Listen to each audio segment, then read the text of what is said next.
Hi, this is Manikandan from AST H trading. எல்லோரும் எப்படி இருக்கீங்க? நல்லா இருப்பீங்க நம்புகிறேன்.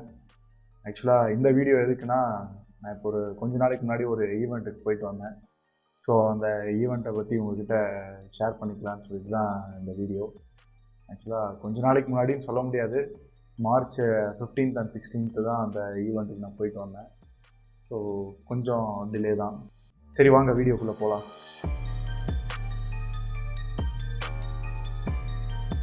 ஆக்சுவலாக இந்த ஈவெண்ட் வந்து சூரத்தில் நடந்தது, குஜராத்தில்.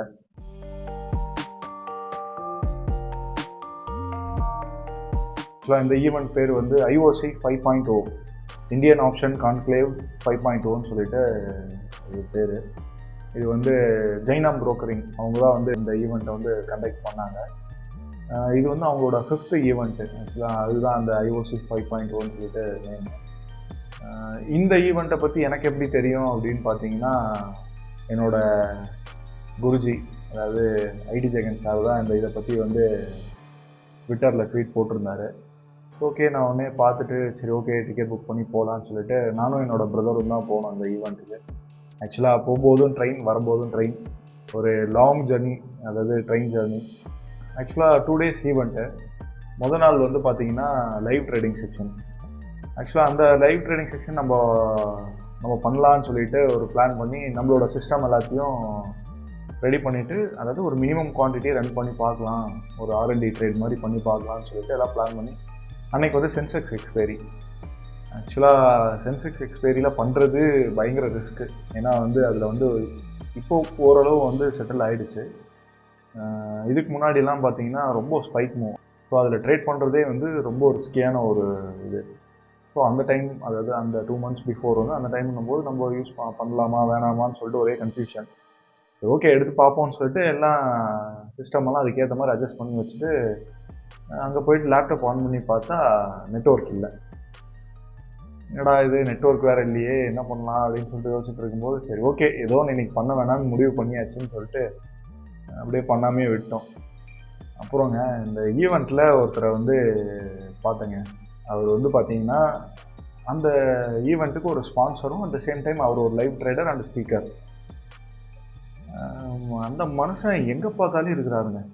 ஸ்டேஜில் பார்த்தா ஸ்டேஜில் இருக்கார், இப்படி திரும்பி பார்த்தா ஆடியன்ஸ் கிட்ட இருக்கார், ஒன்று கொஞ்ச நேரம் கழிச்சு பார்த்தா போய் ஃபுட் கோர்ட்டில் இருக்கார், இன்னும் கொஞ்ச நேரம் கழிச்சு பார்த்தா போய் டிஸ்கஷன் ஏரியாவில் இருக்கார். மனுஷன் பொம்போற மாதிரி எல்லா ஏரியாலையும் இருக்கார். ஸோ நான் இப்போ யாரை சொல்கிறேன்னு சொல்லிட்டு உங்களுக்கு தெரிஞ்சிருக்கும்னு நினைக்கிறேன். அவர் தான் ஸ்கேல்பர் சிவா. ஸோ அவர் வந்து நிறைய இந்த யூடியூப் ஆட்ஸு அந்த மாதிரி இதெல்லாம் நிறைய அவர் வந்து பார்த்துருப்பீங்க. நாங்களும் ஒரு சின்ன சின்ன டவுட்ஸ்லாம் அவர்கிட்ட கேட்டோம். அவரும் அதெல்லாம் எங்களுக்கு நிறைய கிளாரிட்டி கொடுத்துருக்காரு.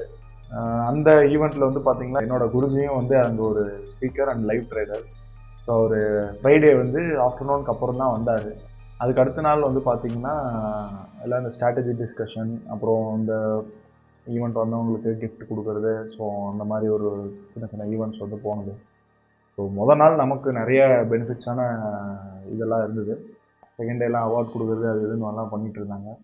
அப்புறங்க இன்னொரு பாயிண்ட்டு, இந்த ஈவெண்ட்டில் வந்து பார்த்திங்கன்னா உங்களுக்கு ஹிந்தி தெரிஞ்சுன்னா ஹிந்தியில் தான் பேசணும், இங்கிலீஷ் தெரிஞ்சதுன்னா இங்கிலீஷில் பேசலாம். பட் ஹிந்தி தெரியல அப்படின்ற பட்சத்தில் மட்டும்தான் நீங்கள் அடுத்த லாங்குவேஜ் போகணும்.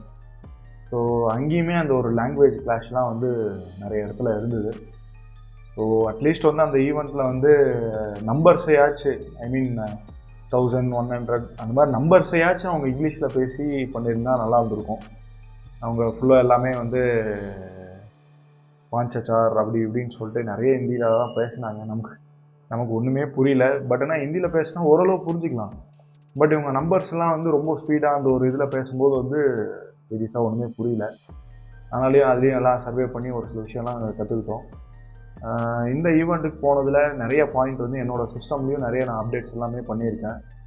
ஸோ இப்போ வந்து இந்த ஐவிக்ஸ் டெரிட்டரி போகிறதுனால வந்து நானுமே என்னோடய என்ட்ரிஸ், என்னோடய ஒரு சில ஸ்ட்ராட்டஜிஸ் எல்லாமே வந்து ஸ்லோ டவுன் பண்ணியிருக்கேன். ஏன்னா வந்து இப்போ இருக்கிற கண்டிஷனுக்கு ஐவிக்ஸ் வந்து போயிட்டுருக்கு.